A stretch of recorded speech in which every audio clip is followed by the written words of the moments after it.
ઉકળો નથી, આ ઉકળાની માલિપા આ ગાયુંને, આ આપણી માયુંને દાટી છે દોસ્તો। આ તમે જોઈ શકો છો, આ ઉકળાની માલિપા જુઓ, આ પગ દેખાય ગાયુંના। નમસ્કાર વડીલ, આપણા ગુજરાતમાંથી એક ચોંકાવનારી ઘટના સામે આવી છે। હવે મિત્રો 40 થી 50 ગાયોને ખટારામાં ભરીને લેવામાં આવે છે અને પછી જેસીબી થી ખાડા કરીને એ ગાયોને ખાડામાં નાખીને જીવતી દાબી નાખવામાં આવે છે। હા મિત્રો, આ ઘટના બની છે આપણા ગુજરાતમાં। તમે મિત્રો પૂરો વિડીયો જોશો તમે પણ ચોંકી જશો, તમે પણ ગુસ્સેથી લાલ પીળા થઈ જશો। તો મિત્રો તમે અહીંયા જોઈ શકો છો, જેસીબી દ્વારા ખાડા કરવામાં આવ્યા છે અને ખાડાની અંદર અમુક ગાયું પણ તમને પડેલી જોવા મળશે।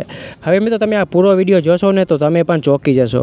હવે એક જાગૃત નાગરિકે વિડીયો બનાવ્યો છે અને વિડીયોમાં એવી જાણકારી આપી છે કે બોટાદ જિલ્લો છે, સાલૈયા ગામ છે અને એ ગામની અંદર એક ભૂતનાથ કરીને આશ્રમ છે। તે આશ્રમની અંદર હજારો ગાયું હોય છે, ત્યાં એક સાધુ હોય છે। એ સાધુ વિશે એવું કહે છે, આ સાધુ કોઈ સાધુ નથી, રાક્ષસ છે।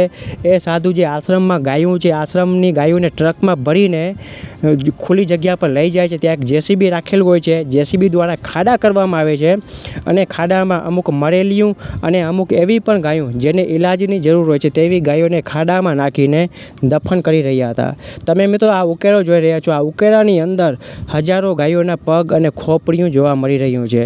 તો મિત્રો આ વિડીયો ખૂબ વાયરલ થઈ રહ્યો છે, હું તમને આ વિડીયો બતાવીશ, તમે વિડીયોમાં બન્યા રહેજો।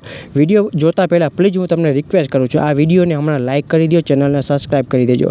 તો મિત્રો તમે આ વિડીયો જુઓ, વિડીયો જોયા પછી આગળ જરૂર શેર કરજો, કેમ કે આ વિડીયો ગાયોનો વિડીયો છે।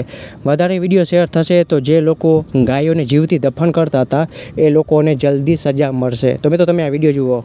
ગાયું જોઈ રહ્યા છો ને, આવી આ એક ગાય નથી, આવી અઢળક ગાયોને આ રીતે દફનાવી દેવામાં આવી છે।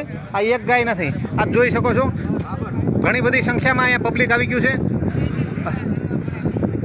પોલીસ સાહેબની ગાડીઓ પણ આવી ગઈ છે। અમુક ગાયોની માલિપા જીવ હતો એને પણ દફનાવી દેવામાં આવી છે। અને આ કોઈ બાવો એવો છે, આ કોઈ મહારાષ્ટ્ર બાજુનો છે, આ સાધુ નથી, શેતાન છે।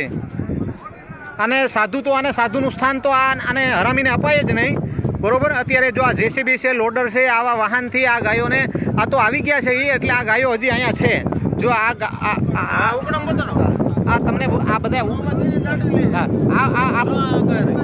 આ ઉકળો નથી, આ ઉકળાની માલિપા આ ગાયુંને, આ આપણી માયુંને દાટી છે દોસ્તો। આ તમે જોઈ શકો છો, આ ઉકળાની માલિપા જુઓ, આ પગ દેખાય ગાયુંના। બોટાદ જિલ્લાનું સાલૈયા ગામ છે, સાલૈયા ગામનો આ ભૂતનાથ આશ્રમ છે અને આશ્રમની માલિપા એક શેતાન સર કરીને બેઠો છે। આ શેતાનને આપણે હટાવવા માટે આપણે બધાને ભેગું થવું પડશે, કારણ કે સંગઠન વગર કોઈ વાત શક્ય નથી। આ 2 વીઘામાં તો ઉકળો છે સાહેબ, આની અંદર કેટલી ગાયો આ લોકોએ દફનાવી છે અને અત્યારે જે આ ગાયું મરી છે, બીજી ગાયું જીવે છે, એને આપણે સાલૈયા ગામના છે, આ જોટિંગડા ગામના છે, આ બધા માણસોએ જે પોતાના ખેતરમાં જે નિરણ વાવી હોય ને એ નિરણ અહીંયા આપી દીધી છે। પોતાના ઢોર તો ઘરે છે તે પણ એના માટે નહીં, અહીંયા ટ્રેક્ટરો આઈસરો ઠલવી દીધા છે।